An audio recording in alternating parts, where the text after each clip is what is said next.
Everyone, welcome back to the channel. This is Anu और इस video में हम डिस्कस करने वाले हैं फाइनेंशियल अकाउंटिंग के और कुछ इंपॉर्टेंट क्वेश्चंस आने वाले अपकमिंग एग्जाम्स के लिए, जो कि दिसंबर में आपके। ठीक है, इससे पहले मैंने 2 पार्ट्स अपलोड कर रखे हैं। अगर आपने वो नहीं देखा है तो मैं आई बटन पे लिंक दे रही हूँ, सबसे पहले वो देख के और फिर ये देखना। ठीक है, तो इस वीडियो में हम डेप्रिसिएशन यूनिट्स के इंपॉर्टेंट क्वेश्चंस को डिस्कस करेंगे।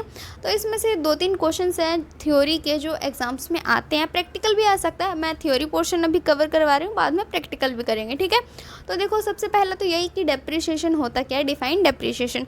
तो डेप्रिसिएशन आपको पता है, पहले से आप पढ़ते आ रहे हो। Depreciation means falls in the value of tangible fixed assets because of its usage और विद एफ्लेक्स ऑफ टाइम और ड्यू टू ऑब्सोलेसेंस और एक्सीडेंट। ठीक है, मतलब fix tangible assets. Tangible assets आपको पता है कौन सी होती है, जो कि दिखती हैं, जिनको हम टच कर सकते हैं, फील कर सकते हैं, उनको हम बोलते हैं फिक्स टेंजिबल एसेट्स।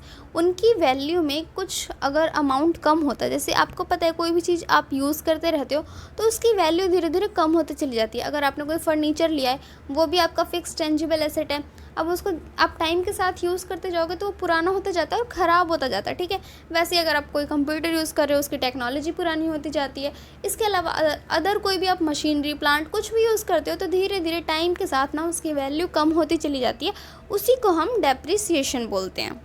डेप्रिसिएशन के देखो रीजंस क्या होते हैं। सबसे मेन रीज़न तो यही है, आप यूज़ कर रहे हो, यूसेज। ठीक है, दूसरा है टाइम, क्योंकि कुछ जैसे कि टेक्नोलॉजी वाली जो चीज़ें होती हैं वो टाइम के साथ टेक्नोलॉजी अपडेट नहीं हो पाती है ना, तो उसमें भी खराबी आ जाती है, वो भी हमारा डेप्रिशिएट होता है। ठीक है, या फिर उसके अलावा अगर कोई एक्सीडेंट हो गया, मतलब टूट फूट गया, वियर एंड टियर हो गया आपका, ठीक है, कुछ भी हो गया, तो उससे जो एसेट की वैल्यू कम हो रही है उसे ही हम डेप्रिसिएशन बोलते हैं। क्लियर हो गया? अगर कोई डाउट है तो कमेंट में पूछ लेना। ठीक है, नेक्स्ट इससे क्वेश्चन बन जाता है कि डेप्रिसिएशन को कैलकुलेट करने के कौन कौन से मेथड्स होते हैं। तो वैसे तो देखो 8 मेथड्स होते हैं डेप्रिसिएशन को कैलकुलेट करने के, लेकिन आपके सिलेबस में 2 ही मेथड्स हैं। एक है आपका स्ट्रेट लाइन मेथड, जिसको फिक्स्ड इंस्टॉलमेंट मेथड भी बोलते हो आप लोग। सेकंड है आपका डिमिनिशिंग वैल्यू मेथड या फिर राइट डाउन वैल्यू मेथड, जिसे आप बोलते हो। तो इन दोनों में क्या डिफरेंस होता है ये भी पूछा जाता है कई बार, तो वो देखो। तो सबसे पहला डिफरेंस, जैसा कि आपको पता है कि स्ट्रेट लाइन मेथड में डेप्रिसिएशन जो है वो एसेट की ओरिजिनल कॉस्ट पे चार्ज किया जाता है, और राइट डाउन वैल्यू मेथड में जो डेप्रिसिएशन है वो एसेट की राइट डाउन वैल्यू पे चार्ज किया जाता है। ठीक है, नेक्स्ट इसमें डिफरेंस होता है कि अमाउंट का। देखो स्ट्रेट लाइन मेथड में ना आप एक बार डेप्रिसिएशन निकाल देते हो, वही रहता है हर साल, बिल्कुल सेम। ठीक है, अगर इस साल 10,000 है, अगले साल भी 10,000, आने वाले 10 सालों तक वो 10,000 ही रहेगा जब तक एसेट की लाइफ चल रही है। ठीक है, लेकिन राइट डाउन वैल्यू मेथड में ना ईयर वाइज जो डेप्रिसिएशन है वो कम होता चला जाता है। सपोज करो अगर इस साल 10,000 है, अगले साल 9,000 हो जाएगा, या फिर कुछ और कम हो जाएगा, या फिर नेक्स्ट ईयर 8,000 हो जाएगा, उससे कम फिर 7 हो जाएगा, मतलब ऐसे कम होता हुआ चला जाता है राइट डाउन वैल्यू मेथड के अंदर। अब नेक्स्ट आता है ज़ीरो बैलेंस। देखो स्ट्रेट लाइन मेथड में ना एसेट की जो वैल्यू है वो बिल्कुल एंड में, जब आपका एंड ईयर आएगा ना, एसेट की लाइफ जहाँ पे ख़त्म हो जाती है। अगर क्वेश्चन में दिया हुआ है कि एसेट की लाइफ 10 साल है, तो उस 10वें साल पे ना एसेट की वैल्यू 0 हो जाती है।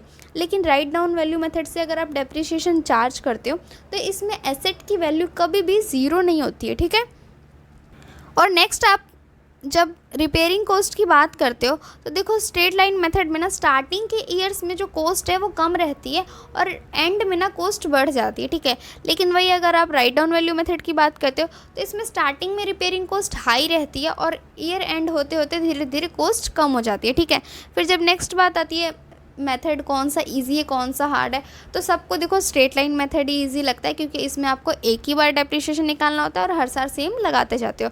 और जो राइट डाउन वैल्यू मेथड है वो थोड़ा सा टफ लगता है, क्योंकि उसमें हर साल डेप्रिसिएशन कैलकुलेट करना पड़ता है। तो देखो ये आपके कुछ मेजर डिफरेंसेस हैं दोनों मेथड्स में। एग्ज़ाम में अच्छे से एक्सप्लेन करके आना एग्जांपल्स के साथ। ठीक है, और अगर ये क्वेश्चन आता है तो बहुत अच्छे से अटेम्प्ट करना, कुछ भी इसमें मिस्टेक करने वाला नहीं है। आपने पहले से पढ़ा हुआ है, आपको सब कुछ पता है पहले से ही। ठीक है, तो देखो इस यूनिट से ना आपका और कोई ऐसा थ्योरी का इंपॉर्टेंट क्वेश्चन बनता नहीं है। हाँ, कई बार क्वेश्चन को ना थोड़ा घुमा फिरा के पूछ लिया जाता है, जैसे कि आपको कई बार पूछ लेता है कि डेप्रिसिएशन क्या होता है और इसको डेप्रिसिएशन को कैलकुलेट करने के 2 मेथड्स बताओ, और वो 2 मेथड्स, इन्हीं 2 मेथड्स की बात हो रही होती है क्योंकि आपके सिलेबस में यही है। तो आप ये मेथड्स लिख के इनको पहले एक्सप्लेन करके और फिर एक एक दोनों का एग्जांपल देके ना दोनों मेथड से डेप्रिसिएशन निकाल के दिखा देना, वो इनफ होता है आपका। ठीक है, और ये क्वेश्चन पूरा 20 मार्क्स में नहीं आएगा, आपका पार्ट्स में आएगा, 10 मार्क्स का आएगा, उससे ज़्यादा का नहीं आएगा। या फिर कई बार एंट्रीज़ पूछ लेते हैं कि हाँ अगर डेप्रिसिएशन की वैसे क्या एंट्रीज़ होती हैं और अगर प्रोविज़न बना रखा है तो फिर क्या एंट्रीज़ होती हैं। तो वो भी आपको एग्जांपल देके एक्सप्लेन कर देना है सिंपली, और कुछ भी नहीं करना है। और अगर प्रैक्टिकल क्वेश्चन आता है तो वो तो आपको करना आता ही है, और मैं नेक्स्ट वीडियो में आपको करवाने की कोशिश भी करूँगी। ठीक है, तब तक के लिए इस वीडियो को अगर कुछ भी आपको समझ में आया हो या फिर कोई भी डाउट हो तो कमेंट सेक्शन में पूछ लेना, और अगर वीडियो अच्छा लगा हो तो वीडियो को लाइक कर देना और चैनल को सब्सक्राइब कर देना।